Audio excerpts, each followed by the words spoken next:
Hello everybody, it's me Mishra sir. आज हम class 4 science chapter 5 में आपका फूड एंड न्यूट्रिएंट्स चैप्टर 5 में देखेंगे। न्यूट्रिएंट्स क्या होता है? डिफरेंट फूड है different nursing substance which we need to live and grow. These substances are called nutrients. The process by which living beings obtain and utilize food for their growth and development is called nutrition. तो विभिन्न तरह के भोजन की हमें आवश्यकता होती है शरीर में, जिससे हमारे शरीर को क्या मिलता है? और मजबूती मिलती है, हमारे शरीर की वृद्धि होती है और हम उस भोजन से जीवित रहते हैं। इस तरह के जो है भोजन सब्सटेंसेस, इस तरह के प्रतिस्थापन वाले पदार्थ जो है क्या कहलाते हैं? न्यूट्रिएंट्स या पोषक तत्व कहलाते हैं।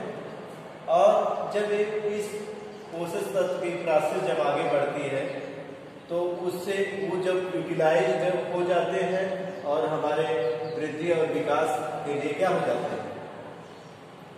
प्राप्त होने लगते हैं, तो वो क्या कहलाता है? उससे न्यूट्रिशन, यानी जिस भोजन से हमारा पालन पोषण होता है, हमारी वृद्धि होती है, हमारा विकास होता है, उसको न्यूट्रिशन या पोषण। टाइप्स ऑफ न्यूट्रिशन, कितने तरह के आपके पोषक तत्व होते हैं? तो भोजन में हमारे मुख्य रूप से पोषक तत्व जो है आपके 5 प्रकार के पाए जाते हैं।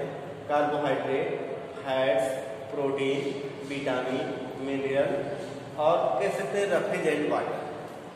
तो कार्बोहाइड्रेट जो शरीर में भोजन न्यूट्रिएंट्स प्राप्त होता है, इसको एनर्जी गिविंग फूड भी कहते हैं। क्या कहते हैं? Energy giving food.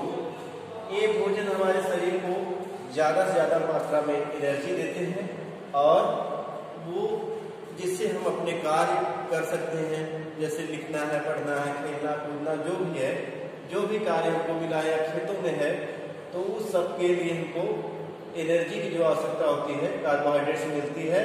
और इसकी मात्रा ज़्यादा शरीर में हो जाने से, जैसे राइस है, मीट है, पोटैटो है, सीड्स है, बनाना है, तो इसमें जो है कार्बोहाइड्रेट की मात्रा पर्याप्त मिलती है। इसकी मात्रा ज़्यादा शरीर में हो जाने से क्या हो जाता है? शरीर में थोड़ा मोटापा बढ़ जाता है और मधुमेह नाम की राइस, मीट और पोटैटो की मात्रा बढ़े से, शुगर की मात्रा बढ़े से मधुमेह या शुगर की बीमारी हो जाती है। तो दूसरी तरह का आपका भोजन क्या है? फैट्स। फैट में जो है कार्बोहाइड्रेट से भी ज्यादा एनर्जी प्राप्त होती है। जितने चिकने या चटपटे भोजन है उसमें जो है आपको क्या प्राप्त होता है? फैट्स प्राप्त होता है। ऑयल वाले भोजन जितने हैं, ऑयल, नट्स, बटर, मीट और जितने भी आपका घी, मक्खन, दूध और पनीर, जितनी भी चीज है उससे क्या मिलता है आपको? फैट। और फैट की मात्रा शरीर में बढ़ जाने से बहुत से शरीर में क्या हो जाते हैं? रोग हो जाते हैं, हृदय रोग का खतरा बढ़ जाता है आपका। तो फैट वाले भोजन जो है उचित मात्रा में शरीर को लेना चाहिए या आपको लेना चाहिए उसको, कि शरीर में जो उचित मात्रा में। प्रोटीन को हम जो है बॉडी बिल्डिंग फूड भी कहते हैं। क्या कहते हैं? बॉडी बिल्डिंग फूड भी कहलाते हैं प्रोटीन, क्योंकि ये शरीर का हमारे निर्माण करते हैं।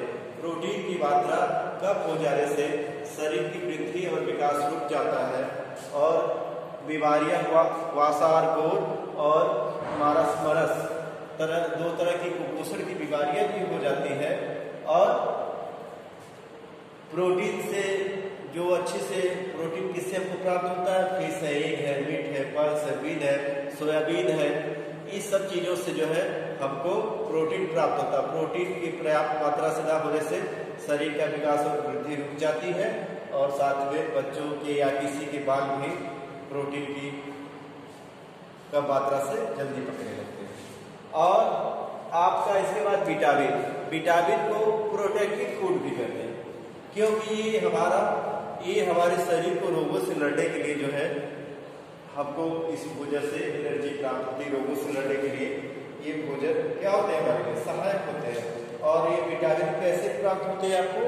फ्रेश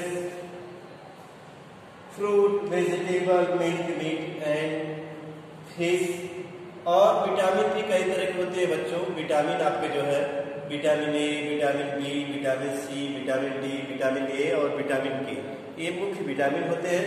विटामिन ए से क्या हो जाता है, विटामिन ए की कमी से हमारे शरीर में रतौंधी नामक बीमारी, जिसे ब्लाइंडनेस कहते हैं, अंधापन हो जाता है, रात में कम दिखाई देता है। विटामिन बी इसी तरह है आपका, उससे देरी रोग हो जाता है, शरीर में खून की कमी भी हो जाती है, उसको विटामिन कॉम्प्लेक्स भी कहते हैं। विटामिन सी से स्कर्वी या मसूड़ों में एक रोग हो जाता है और मसूड़ों से खून निकलने लगते हैं। विटामिन डी से शरीर में सूखा या रिकेट्स रोग हो जाता है और विटामिन ई से नाखुनसुकता हो जाती है पुरुषों में, और विटामिन के से शरीर में खून का थक्का नहीं जमता है कहीं कट जाने से, चोट लगने से।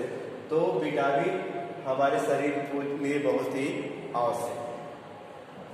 आपका फिर मिनरल कैसे होता है, ये भी ग्रीन या येलो जो सब्जियां हैं, मिल्क है, आयोडाइज्ड सॉल्ट है, फिश है, मीट है, एग है, इससे हमको जो है मिनरल शरीर में जैसे आयोडीन है, कैल्शियम है, फ्लोरीन है, सोडियम है, फास्फोरस है, ये सब शरीर के जो है आपके क्या है मिनरल्स ये शरीर में है। तो इसकी मात्रा भी कम होने से शरीर का जो है बैलेंस बिगड़ जाता है, शरीर में बहुत से रोग हो जाते हैं। रफेज एंड वाटर, रफेज का मतलब जो रेशेदार सब्जियां होती हैं उनसे जो है रफेज प्राप्त होता है।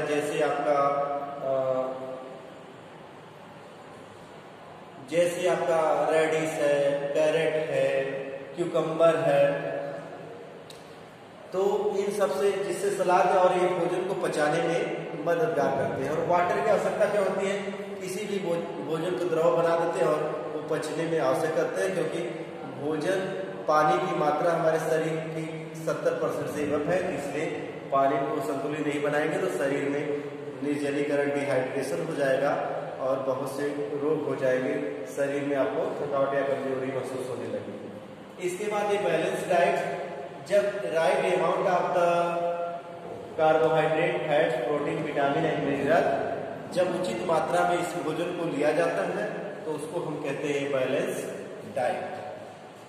अगर इस भोजन को उचित मात्रा में आप नहीं लेंगे तो शरीर में आपका जो है आपका बैलेंस जो है बिगड़ जाएगा और शरीर में कभी मोटापा हो सकता है, कहीं कमजोरी हो सकती है। तो आज के वीडियो के लिए इतना ही। Thank you all of the student class of 4th।